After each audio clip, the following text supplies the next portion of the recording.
ஓம் ஸ்ரீ குருப்பியோ நமக. ஓம் சக்தி பராசக்தி. வணக்கம், நான் உங்கள் ஆஸ்ட்ரோலக்ஷ்மி. நாம் இன்னைக்கு மிதுன ராசிக்காரர்களுக்கு இந்த குரோதி வருட பிறப்பானது எந்த மாதிரியான பலன்களை கொடுக்க போகுதுன்றதை பற்றி தான் பார்க்க போகிறோம்.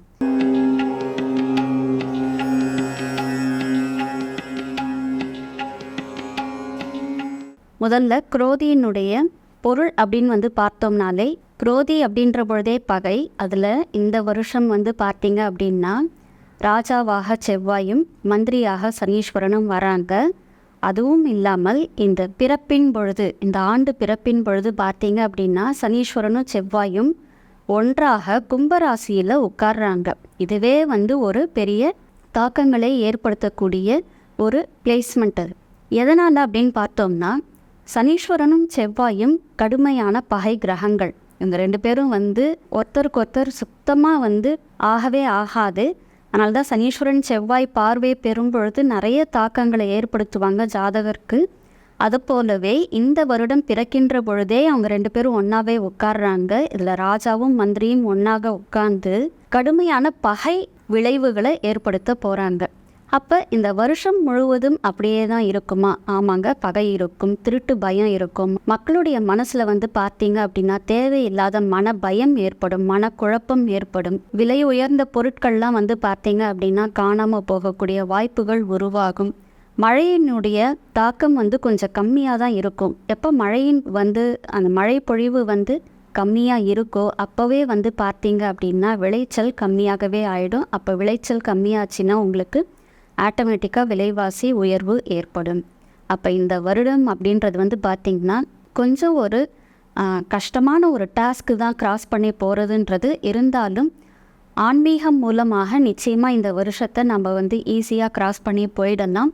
சிலருக்கு பார்த்திங்க அப்படின்னா நல்ல சுபமான பலன்களையும் இந்த வருஷம் கொடுக்க போகுது. சிலருக்கு பார்த்திங்கன்னா சில படிப்பினைகளை இந்த வருஷம் கொடுக்க போகிறது. பொதுவாக சொல்லும் பொழுது பார்த்தோம்னா, குரோதி வருடம் என்பது இந்த வருடம் உங்களுக்கு நிறைய படிப்பினைகளையும் நிறைய அனுபவங்களையும் நிறைய ஆன்மீக வழிபாட்டின் தேடல்களையும் கொடுக்கக்கூடிய ஒரு ஆண்டாக அமைய போகிறது. அதோடு மட்டும் இல்லாமல் உலக நாடுகளுக்கிடையே கொஞ்சம் சண்டை அதிகமாகக்கூடிய வாய்ப்புகள் அதிகமாக இருக்குது. அதே மாதிரி பிரளயங்கள் உருவாகும். எல்லா இடத்துலையுமே பார்த்தீங்க அப்படின்னா பூகம்பங்கள் நிறைய உருவாகும். அதே போல் நெருப்பினால் தாக்கம் அதிகமாக இருக்கும். கூடவே பார்த்தீங்க அப்படின்னா மழைப்பொழிவு கம்மியாக இருந்தாலும் சில இடங்களில் மழைப்பொழிவு அதிகமாகி கொஞ்சம் அந்த இடத்துல அதனுடைய தாக்கங்கள், அதாவது அந்த வெள்ள அபாயங்கள் ஏற்படக்கூடிய நிலையும் உருவாகும். அதுதான் இந்த குரோதி வருஷம் கொடுக்க போகுது. அது மட்டும் இல்லாமல் நிறைய உலக தலைவர்களுக்கெல்லாம் பார்த்திங்கன்னா இந்த குரோதி வருடம் ஒரு சிறப்பான வருடம்னு சொல்லக்கூடிய நிலையில் இல்லை. அதனால் கொஞ்சம் அவர்களுடைய பாதுகாப்புலேயும் கவனத்தோடு தான் அவங்க இருந்தாகணும். அதே போல் அரசியல்வாதிகளுக்கும் பார்த்திங்க அப்படின்னா இது ஒரு நல்ல ஆண்டுன்னு சொல்கிறத விட கொஞ்சம் படிப்பினைகளை கொடுக்கக்கூடிய ஆண்டாக தான் அவங்களுக்கும் அமைய போகுது. பொதுவாக சொல்லும் பொழுது இந்த குரோதி வருடம் என்பது அதனுடைய மீனிங்கே பார்த்திங்கன்னா பகை அப்படின்றதுனால அதனுடைய தாக்கத்தை அதிகமாக ஏற்படுத்தி விட்டு செல்லும். ஆனால் இந்த குரோதி வருடத்தையும் நாம் என்ன செய்யலாம் அப்படின்னு பார்த்திங்கன்னா, ஆன்மீக வழிபாட்டின் மூலமாகவும் ஆலய வழிபாட்டின் மூலமாகவும் நாம் இதை கிராஸ் பண்ணுறதுக்கான முயற்சிகளில் இறங்கலாம். என்னைக்கு இறைவனை நாம் சரணடைகிறோமோ அன்னைக்கே பார்த்திங்க அப்படின்னா வாழ்க்கையில் எல்லா விஷயங்களும் உங்களுக்கு நல்லதாகவே நடக்கும் என்பதில் கொஞ்சம் கூட சந்தேகமே கிடையாது. அதே போல் இந்த வருடமும் எவ்வளவுக்கு எவ்வளவு ஆன்மீக வழிபாட்டில் நம்ம ஈடுபடுறோமோ அவ்வளவுக்கு அவ்வளவு இறைவன் நமக்கு நன்மைகளை செய்வார் என்பதையும், இந்த கிரகங்களுடைய தாக்கங்கள் மிக பெரியதாக நம்மளை தாக்காதுன்றதுலையும் நம்ம நம்பி இந்த காலடியை எடுத்து வைப்போம். இந்த குரோதி வருடத்தில் பார்த்தோம் அப்படின்னாக்கா யாருக்கெல்லாம் வெளிநாட்டு வாய்ப்பு கிடைக்கும், யாருக்கெல்லாம் சொந்த வீடு கனவு நனவாகும், தொழிற்சாலைகளுக்கு எப்படிப்பட்ட முன்னேற்றங்கள் கிடைக்கும், மாணவர்களுக்கு படிப்பு எப்படி இருக்கும் அப்படின்றத பற்றியெல்லாம் நம்ம பார்க்கலாம். நிறைய பேருக்கு பார்த்திங்க அப்படின்னா இந்த வேலை இல்லாமல் இருக்கிறது கொஞ்சம் கஷ்டமாக இருக்கும். அதற்கான தீர்வுகள்லாம் இந்த வருடம் கிடைக்குமா அப்படின்றதையும் பார்த்துடலாம். எந்தெந்த ராசிக்காரர்களுக்கு எந்த மாதிரியான பலன்களை கொடுக்க போகிறது அப்படின்றத பற்றி நம்ம பார்க்க போகிறோம். இந்த குரோதி வருடம் பார்த்திங்க அப்படின்னா சந்திரன் மிருக சீரிஷத்தில் காலையில் 5:17 வரைக்கும் இருக்கிறாரு. அதுக்கப்புறம் பார்த்திங்கன்னா திருவாதிரை நட்சத்திரம் வந்துடுது. ஸோ இதை பிறக்கிறதே பார்த்திங்கன்னா செவ்வாய் மற்றும் ராகுவினுடைய நட்சத்திரத்தில் தான் வந்து அந்த நாளானதே பிறக்கின்றது. அதே போல் கன்னியில் கேதுவும், கும்பத்தில் சனீஸ்வரன் மற்றும் செவ்வாயும், மீனத்தில் ராகு புதன் சுக்கிரனும், அதில் வந்து பார்த்திங்க அப்படின்னா புதன் வந்து நீச்சம், சுக்கிரன் வந்து உச்சம். இந்த நிலையிலையும் மேஷத்தில் சூரியனும் குருவும் இருக்கிறாங்க. இந்த நிலையில தான் இந்த குரோதி வருடமானது பிறக்கின்றது. பொதுவாகவே சித்திரை மாதம் பிறப்பின் பொழுதே வந்து பார்த்திங்க அப்படின்னா நம்ம வந்து அழகாக யோசிச்சிடலாம். அந்த காலம் வந்து நம்மளுக்கு வெயில் ரொம்ப ஜாஸ்தியாக இருக்கும். ஏன் அப்படின்னு பார்த்தோம்னா சூரியன் வந்து உச்சமாகின்றார். அவர் வந்து மேஷத்தில் தான் உச்சமாவார். ஸோ அந்த சூரியன் வந்து உச்சமாகக்கூடிய காலகட்டம் அது. அதனால் உஷ்ணத்தினால் ஏற்படக்கூடிய பாதிப்புகள் எப்பயுமே வந்து கொஞ்சம் ஜாஸ்தியாக இருக்கும். அதுலேயும் இந்த குரோதி வருஷம் வந்து பார்த்திங்க அப்படின்னா கொஞ்சம் அதீத உஷ்ணத்தினால அதீத பிரச்சனைகளை நம்ம வந்து கொஞ்சம் சந்திக்கிற மாதிரி இருக்கும். அதனால் உங்களுடைய உடலின் தட்பவெட்ப நிலையை அறிந்து நீங்கள் வந்து அதுக்கேற்ற மாதிரி உங்களோட ஃபுட்டை வந்து டிசைன் பண்ணிக்கிறது ரொம்ப நல்லது. அதே போல் வந்து பார்த்திங்க அப்படின்னா மேஷ ராசிக்காரர்களுக்கும் வந்துட்டு இது ஜென்ம குருவாக இருந்தாலும் இந்த குரோதி வருடத்தின் பிறப்பிற்கு அப்புறமாவே ரொம்ப ஒரு ஷார்ட் பீரியட்லேயே வந்து குரு பெயர்ச்சியும் வருது. அதனால் அதனுடைய தாக்கங்களும் இந்த 12 ராசிக்காரர்களுக்கும் இருக்கும். முதல் விஷயமே வந்து என்னன்னு பார்த்திங்கன்னா மிதுன ராசியில் தான், அதாவது சந்திரன் மிதுன ராசியில் நிற்க இந்த வருடம் பிறக்கின்றது. சந்திரன் வந்து அதிகாலை 5:17 வரைக்கும் மிருகசீரிஷ நட்சத்திர சாரம் வாங்கியும், அதாவது செவ்வாய் சாரம் வாங்கியும், இந்த வருடத்தின் ராஜாவான செவ்வாயுடைய சாரம் வாங்கியும், அடுத்தது வந்து பார்த்திங்கன்னா ராகு சாரம் வாங்கியும் இந்த வருடம் பிறக்கின்றது. 4ல் கேது, 9ல் சனீஸ்வரன் செவ்வாய் சேர்க்க, 10ல் ராகு புதன் சுக்கிரன், 11ல் சூரியன் குரு இருக்க இந்த வருடம் பிறக்கின்றது. சரி, அப்போ இந்த மிதுன ராசிக்காரர்களுக்கு எப்படி இருக்கும்? நல்லா இருக்குங்க. என்னதான் உங்கள் ராசி அதிபதி வருஷ ஆரம்பம் பிறக்கின்ற பொழுது அவர் நீச்ச நிலையில் இருந்தாலும் நிச்சயமாக உங்களுக்கு நற்பலன்களை கொடுக்கக்கூடிய நிலையில் தான் இருக்கிறாரு. ஏன்னா 10ல் இருக்கார். உங்களுக்கு வந்து பிரச்சனை இல்லாத இடம்தான் அது. இருந்தால் கூட இன்னொரு ப்ளஸ் என்னன்னு பார்த்தோம்னா 2க்குரிய சந்திரன் ராசியிலே வந்து உட்கார்றார். 2ஆம் அதிபதி ராசியிலே வந்து உட்காரும் பொழுது வருவாய் தேடி வரும். நம்ம தேடி போகணுன்னு அவசியமே இல்லை, வருவாய் தேடி வரும். அப்போ இந்த வருஷம் உங்களுக்கு எப்படி இருக்கும் அப்படின்னா நல்லாவே இருக்கும். அதே மாதிரி 3க்குரிய சூரியன் தான் என்ன பண்ணுறாருனா வருஷம் பிறக்கின்ற பொழுது உச்சமாகி 11ஆம் இடமான லாபஸ்தானத்தில் போய் உட்கார்றார். அப்போ அதுவும் உங்களுக்கு நல்ல பலன்கள் தான். இப்போ உங்களுடைய முயற்சி உங்களுக்கு லாபமாக மாறும். வேறு ஒன்றுமே இல்லை, நீங்கள் என்ன முயற்சி பண்ணுறீங்களோ அதை அதிகப்படுத்துங்க. உங்களுடைய முயற்சி அதிகப்படுத்துங்க, நிச்சயமாக லாபம் வரும். ஏன் இந்த இடத்துல முயற்சி ஜாஸ்தி பண்ணணும்னு சொல்கிறோம்னாக்கா, உங்களுடைய ராசி அதிபதி பிறக்கின்ற பொழுது நீச்சமாகிறார். அதே போல் 9ல் சனீஸ்வரன் நல்ல நிலையில் இருக்கார். ஸோ இந்த நல்ல நிலை அப்படின்றது சனீஸ்வரன் எதிர்பார்க்குறது எப்பயுமே என்னென்னா அதீத உழைப்பு. அந்த அதீத உழைப்பு தான் உங்களை வந்து ஒரு உயர்ந்த நிலைக்கு எடுத்துகிட்டு போகும். அப்போ இந்த வருஷம் உங்களுக்கு எப்படி இருக்கும்? நல்லாவே இருக்கும். நிறைய பிரச்சனைகள் சந்திக்கலாம், எல்லாமே வரும் தான். ஏன்னா 4ல் கேது நல்ல நிலையில், அதாவது ஒரு உபயராசியில் உட்கார்ந்துருந்தா கூட உங்களுக்கு சில பிரச்சனைகளை உருவாக்குவார். இருந்தால் கூட வந்து பார்த்தீங்க அப்படின்னா இந்த வருடம் உங்களுக்கு ஒரு சிறப்பான வருடமாக இருக்க போகின்றது.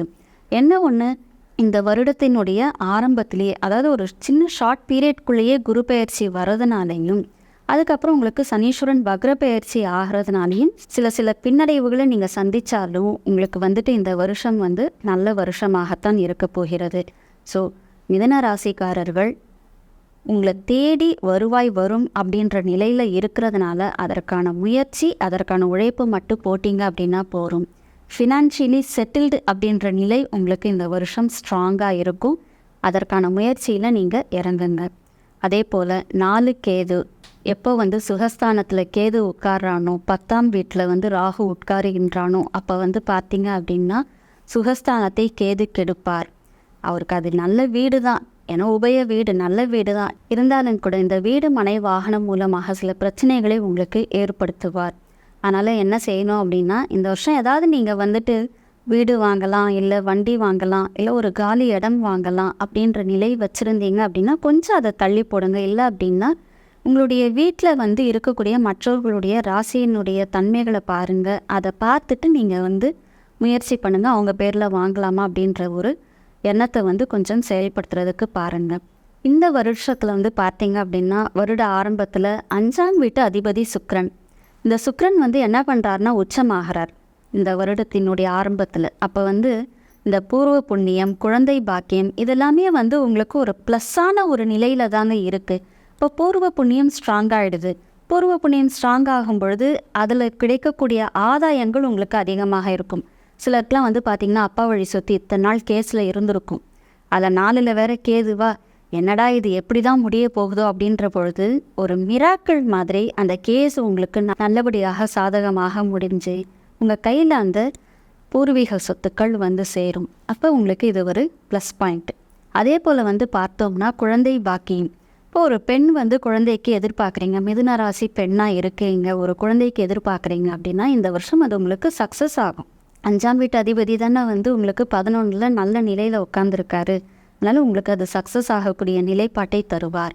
ஆனால் என்ன ஒன்று அப்படின்னா அந்த 5க்கு வீடு கொடுத்த குருவானவர் 12ல் வந்து உட்கார்றதுனால சிலருக்கு வந்து பார்த்திங்கன்னா கொஞ்சம் எக்ஸ்பென்ஸ் ஆகி, அதாவது கொஞ்சம் செலவாகி தான் குழந்தை பாக்கியம் கிடைக்கக்கூடிய நிலை உருவாகும்.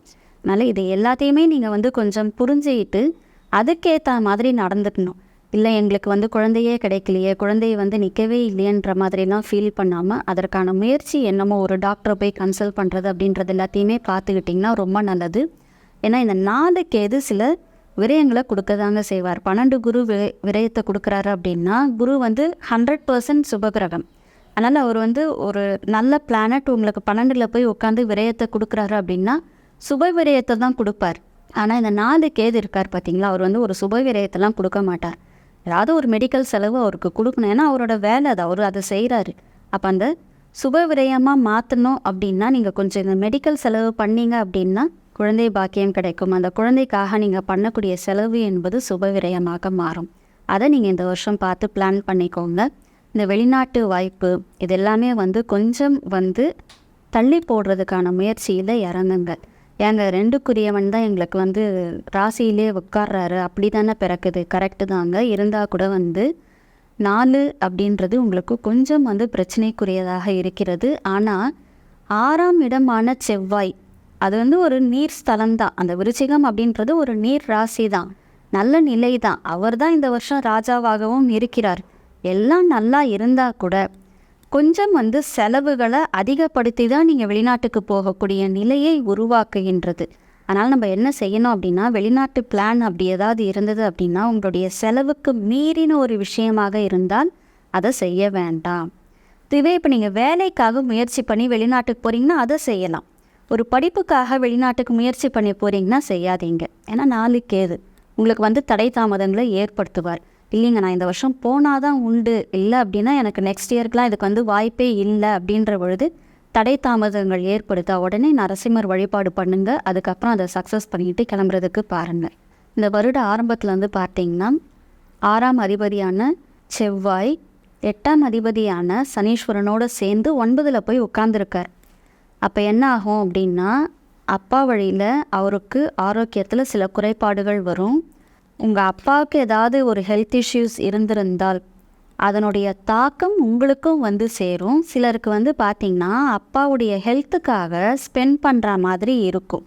அதனால் இந்த எல்லாமே பார்த்து நீங்கள் பண்ணிக்கணும். ப்ளஸ் புதன் அப்படின்றதுனால கொஞ்சம் இன்சூரன்ஸ் விஷயத்தில் கவனமாக இருந்து அதை நீங்கள் ஹெல்த் இன்சூரன்ஸ் போடுறது அது இதுன்னு இருக்குது இல்லைங்களா, அதெல்லாம் நீங்கள் பண்ணிட்டீங்க அப்படின்னா சில தேவையில்லாத விரயங்களை நீங்கள் வந்து தவிர்க்க முடியும். நாங்கள் எப்பயுமே பொதுவாக என்ன சொல்லுவோம்னா உபயராசிக்காரர்கள் பார்ட்னர்ஷிப் பிஸ்னஸ் பண்ணாதீங்க அப்படின்னு தான் சொல்லுவோம். ஏன்னா உபயத்துக்கு உபயமே வரும் 7ஆம் அதிபதியாக. அப்போ பார்ட்னர்ஷிப் பிரச்சனை ஆகும். ஏன்னா புதனுக்கு குருவுக்கு புதன், ஸோ இவங்க 2 பேருமே பகை, செட்டே ஆகாது. அதனால தான் பார்ட்னர்ஷிப் பிஸ்னஸ் பண்ணாதீங்கன்னு சொல்லுவோம். அதையும் மீறி சிலர் வந்து என்ன பண்ணுவாங்கன்னா பார்ட்னர்ஷிப் பிஸ்னஸ் பண்ணுவாங்க. அதில் இந்த ராசி அதிபதி புதன் இந்த வருட ஆரம்பத்தில் என்ன பண்ணுறாருன்னா நீச்சமாகிறார். அப்போ என்ன ஆகும், பார்ட்னர்ஷிப் பிஸ்னஸில் பிரச்சனை வரும். அப்போ அந்த பிரச்சனையை நம்ம வந்து சமாளிக்கக்கூடிய நிலையில் இருந்தோம்னா ஓகே. இல்லை அப்படின்ற பொழுது சிலருக்கு வந்து அது நஷ்டங்களை ஏற்படுத்துது அப்படின்னா அந்த நஷ்டத்தையும் நம்ம ஃபேஸ் பண்ணக்கூடிய நிலைக்கு போகணும். அப்போ என்ன செய்யலாம், ஒன்று புதுசாக பார்ட்னர்ஷிப் ஸ்டார்ட் பண்ணுறீங்கன்னா பண்ணாதீங்க, தனியாகவே பண்ணிக்கோங்க. இல்லை ஆல்ரெடி பார்ட்னர்ஷிப்பில் இருக்கீங்க அப்படின்னா மெயினாக எங்கே பிரச்சனை வரும், புதன்னா அக்கௌண்ட்ஸு, அந்த அக்கௌண்ட்ஸில் தான் பிரச்சனை வரும். ஏன்னா புதன் வீடு வாங்கினதே குரு கிட்ட தான் வாங்கியிருக்கார். குருனா மொத்த பணம், அப்போ அந்த பணத்தில் தான் பிரச்சனையே வரும். அப்போ நம்ம என்ன செய்யணும் அப்படின்னா நம்மளுடைய அக்கௌண்டிங்கில் கரெக்டாக இருந்துட்டாக்கா இந்த பிரச்சனைகள்லேருந்து நம்ம வெளியே வர முடியும். ஸோ மிதுன ராசிக்காரர்கள் அங்கேயே ராகுவும் இருக்கான், அங்கேயே 12க்குரிய சுக்கிரனும் இருக்கான். அதனால் உங்களுடைய பிஸ்னஸில் பார்ட்னர்ஷிப் பிஸ்னஸாக இருந்தாலும் எதுவாக இருந்தாலும் உங்களோட அக்கௌண்டிங்கில் கொஞ்சம் கரெக்டாக இருந்துக்கோங்க. அண்ட் புதன் வந்து கம்யூனிகேஷனும் கூட. So the way of communication இங்கே வந்து ரொம்ப மஸ்ட்டு. உங்களுடைய கம்யூனிகேஷனில் நீங்கள் கொஞ்சம் கரெக்டாக இருந்துட்டீங்க அப்படின்னாலும் பிரச்சனை இல்லாமல் இருக்கலாம். ஏன்னா புதன் நீச்சம், பிறக்கின்ற பொழுது புதன் நீச்சம், அதுக்கப்புறம் அவர் மாறிடுவார். இருந்தால் கூட அந்த தாக்கம் இருக்க தானே செய்யும். அதனால தான் என்ன சொல்கிறோம்னா உங்களுடைய வே ஆஃப் கம்யூனிகேஷனை கொஞ்சம் பார்த்துக்கோங்கன்னு சொல்கிறோம். அதே போல் 2ஆம் அதிபதி வந்து ராசியிலே உட்கார்றார். அவர் உட்கார்ந்தது வந்து புதனுக்கு பிடிக்காது. கொடுத்தவங்க வேறு என்ன ஆகிட்டான், நீச்சம் ஆகிட்டான். அப்போ வந்து பிரச்சனைகளை அதிகப்படுத்துவார்கள். அதனால் எவ்வளோக்கு எவ்வளோ தன்மையாக பேச முடியுமோ அந்த அந்த ஒரு இதுவே இல்லாமல், ஆணவமாக இல்லாமல், அகங்காரம் இல்லாமல் எவ்வளோ தன்மையாக பேச முடியுமோ அவ்வளோ தன்மையாக பேசுனீங்க அப்படின்னா பிஸ்னஸில் இந்த வருஷம் நீங்கள் வந்து ப்ராஃபிட் பார்க்க முடியும். அதில் வந்து டவுட்டே இல்லை. அதே போல் தெய்வ வழிபாடு இங்கே ரொம்ப மஸ்ட்டுங்க. ஏன்னா 5க்குரிய சுக்கிரன் உச்சமாயிட்டான், அது தெய்வ வழிபாடு. 9ஆம் இடம் என்பது தெய்வத்தின் அருள் உங்களுக்கு கிடைக்கக்கூடிய இடம். அந்த இடத்துல 2 பேர் பகை கிரகம். அதில் செவ்வாய்க்கு அந்த வீடு பிடிக்காது, அந்த கிரகத்தையும் பிடிக்காது. 2 பேரும் ஒன்றா உட்காந்துட்ருக்காங்க. இந்த வருஷம் ஏற்கனவே வந்து பகை வருஷமாக வேறு இருக்குது. அதில் நம்ம வந்து தெய்வ வழிபாடும் பண்ணாமல் இருந்தோம் அப்படின்னா நிச்சயமாக சில பலன்கள் வந்து அசுப பலன்களாக மாறும். அதனால் எவ்வளோக்கு எவ்வளோ தெய்வ வழிபாடு பண்ணுறீங்களோ அவ்வளோக்கு அவ்வளவும் அது வந்து உங்களுக்கு நன்மைகளை செய்யும். சிலருக்கு வந்து ஸ்கின் இஷ்யூஸ் வருங்க. சிலருக்கு வந்து பார்த்தீங்க அப்படின்னா கொஞ்சம் இந்த அல்சர் ப்ராப்ளம் வந்து ஜாஸ்தி ஆகும். அதனால் இதெல்லாம் நீங்கள் வந்து கொஞ்சம் பார்த்து உங்களுடைய ஆரோக்கியத்துலேயும் கவனமாக இருந்துக்கோங்க. என்னங்க ப்ளஸ்ஸும் சொல்கிறீங்க மைனஸும் சொல்கிறீங்க, இந்த வருஷம் அப்போ எங்களுக்கு எப்படி தான் இருக்கும் அப்படின்றதுக்கு வந்து பார்த்தீங்க அப்படின்னா நன்றாகவே இருக்கும். மேலும் பல சிறப்புகள் உங்களுக்கு சேர்றதுக்கு இந்த வருடம் நீங்கள் மன்னார்குடி ராஜகோபால சுவாமியை போய் தரிசனம் பண்ணிட்டு வாங்க. இது வந்து உங்களுக்கு ஒரு பெரிய ப்ளஸ்ஸாக இருக்கும். எவ்வளோக்கு எவ்வளோ முடியுமோ அவ்வளோக்கு அவ்வளவு பெருமாள் ஸ்தலங்களுக்கு போயிட்டு வாங்க. பொதுவாக புதனுக்கு வந்து பெருமாளை வழிபாடு பண்ணுறது ரொம்ப நல்லது. அதே போல் வந்து என்ன செய்யலாம் அப்படின்னா இந்த வருஷம் ஒரு முறை குரோதி வருடம் பிறந்ததுக்கப்புறமா ஒரு தரமாவது நீங்கள் வந்து என்ன செய்கிறீங்கன்னா எய்தர் திருப்பாம்புரம் அப்படி இல்லைனா திருநாகேஸ்வரம் கீழ்பெரும்பள்ளம் அப்படி இல்லைனா காளஹஸ்திக்கு போயிட்டு அவங்கள ஒரு தரம் தரிசனம் பண்ணிட்டு வந்தீங்க அப்படின்னா இந்த ராகு கேதுவினுடைய தாக்கங்கள்லேருந்து கொஞ்சம் வெளியே வர முடியும். அப்போ சுப நிகழ்வுகள் கொஞ்சம் சீக்கிரமாக நடக்கும். அதுக்காக தான் இதை சொல்கிறோம்.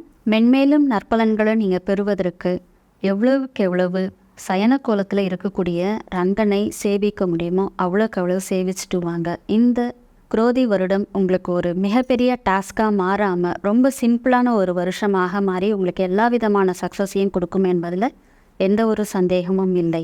தனிப்பட்ட முறையில் உங்களுடைய ஜாதகம் மற்றும் பிரசனம் பார்ப்பதற்கு எங்களை தொடர்பு கொள்ளுங்கள். ஆன்மீகம் மற்றும் ஜோதிடம் சம்பந்தமான தகவல்களுக்கு இந்த டிவோட்டி நேஷன் தமிழ் சேனலை சப்ஸ்கிரைப் பண்ணுங்கள். எல்லாம் வல்ல இறையருளின் துணையாலும் அகிலாண்ட கோடி பிரம்மாண்ட நாயகியின் அருளாலும் உங்கள் இல்லங்களிலும் உள்ளங்களிலும் என்றென்றும் மகிழ்ச்சி நிலைத்திருக்கட்டும். நன்றி.